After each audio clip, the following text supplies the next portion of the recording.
Yes, the judge's decision this morning sided almost completely, as far as I could tell.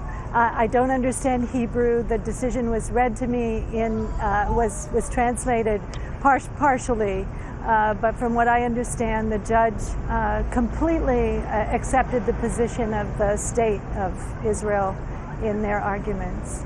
Does this end your struggle? Our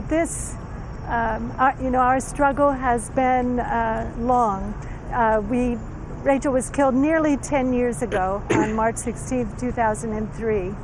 We are considering, of course, what the court did today, but our attorney feels very strongly that this should be appealed to the Israeli Supreme Court. And our family will need to talk with him more, learn more about what was said in the decision today. But my expectation is, what I know is that we do not have accountability for what happened to Rachel. And that what happened in the court today, what we've seen at the end of this process, is not justice. It is not accountability. And I expect that we'll be taking further steps. Why do you feel that justice hasn't been done if both a military investigation and a civil court have come to the same conclusion? First of all, Pointing to that investigation, there was a military police investigation that was completed in 2003. It found no fault, said no regulations were broken, and it declined to give its report to the U.S. government. We were subsequently able to read it. So were members of the American Embassy staff. They and our family, when we read the report, found inconsistencies in the testimonies, inconsistencies in what soldiers said happened on that day. There were also statements of misfact in the military police investigation. For example, it said that there was a U.S. consular presence at the autopsy that was performed on Rachel, when in fact it took us years to determine that was completely false. We were able to hear from that investigator in court, the lead investigator in the case. He stated that it was his personal opinion that in Gaza the military was at war with everyone, including the peace activists. It hardly seems to us that someone with that, coming from that point of view, could conduct a transparent, impartial investigation. Just a couple of the things that we know. Those investigators never got inside a D9 bulldozer to find out for themselves possibly what could be seen from the bulldozer. They never went to the site. There were discrepancies from the very beginning between the two soldiers who were in the cab of that bulldozer, and those discrepancies remain. We brought attention to them. They're serious discrepancies between their testimony. That was never addressed by this judge, as far as I know at this point, and also not by the state at all. And it's not only my position and my family's position that the investigation was faulty.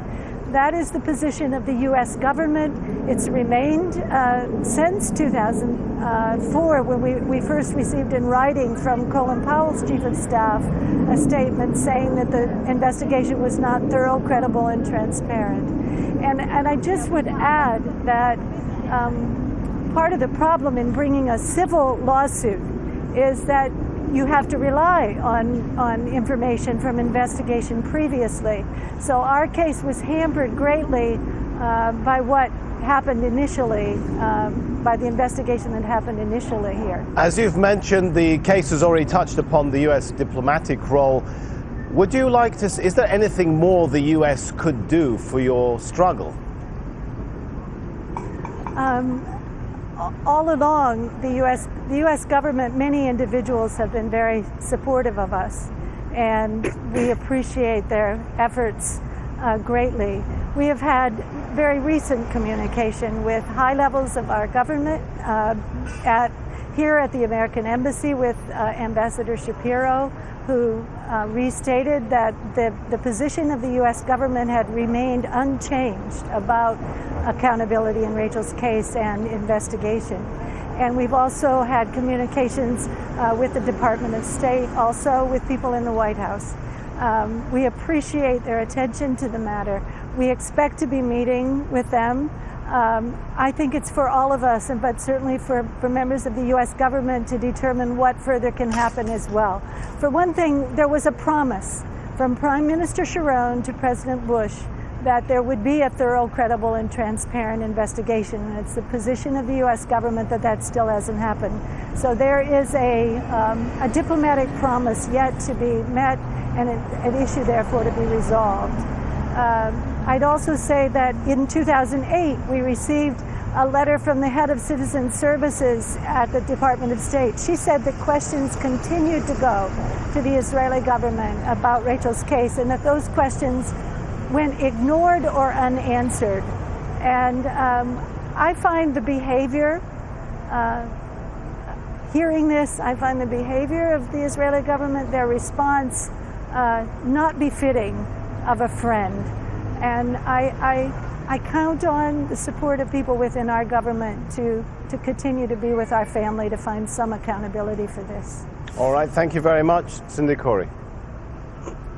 Thank you for having me.